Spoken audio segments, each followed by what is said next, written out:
A sparrow, with a bag of cooked rice grains in her beak, was just about to feed her chicks in the nest when a mischievous crow, lying in wait like a skilled hunter, swooped down and snatched the bag away. The poor sparrow, who had worked so hard to gather her food, was left heartbroken.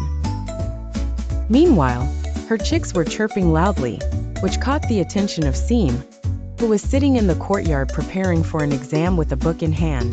It was the third day he had been studying in the courtyard, and he had seen the crow's mischief a couple of times. Seeing the sparrow's distressed chicks made him think, and he decided to put his thoughts into action. After acting on his plan, he sat down to study again, eagerly awaiting the next day. The next day, the sparrow was coming back with a piece of soft bread in her beak, when she noticed the mischievous crow lying motionless under a tree. "Brother Crow, what happened?" the sparrow asked worriedly as she approached him. "I have a fever, sister, and I can't even go get something to eat," the crow replied, laying his head back down on the ground. The sparrow then placed the piece of bread and some cheese she was holding in front of the crow. "Here, eat this.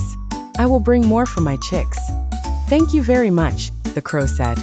"Helping each other in times of trouble is indeed a virtue." Saying this, the sparrow flew away. The crow shook his feathers and began to eat. Foolish sparrow, humph! Days passed, and the mischievous crow was nowhere to be seen. The sparrow's chicks were very happy until suddenly the mischievous crow appeared and tried to steal the food the sparrow had brought, but got caught in a string.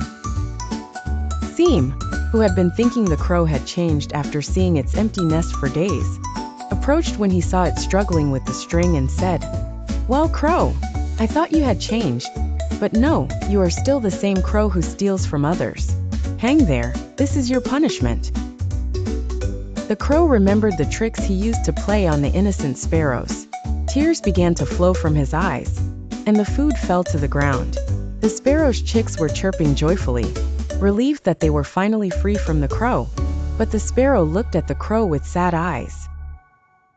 After some thought, she went to the crow and tried to free him, but the mischievous crow said, "Sister Sparrow, don't do this. This is my punishment." "No, brother Crow, you have realized your mistake, and that is enough," the sparrow replied, causing the crow to lower his head in shame. Seam, who was coming out to go to the shop, saw the sparrow struggling and the crow with its head down, and approached them.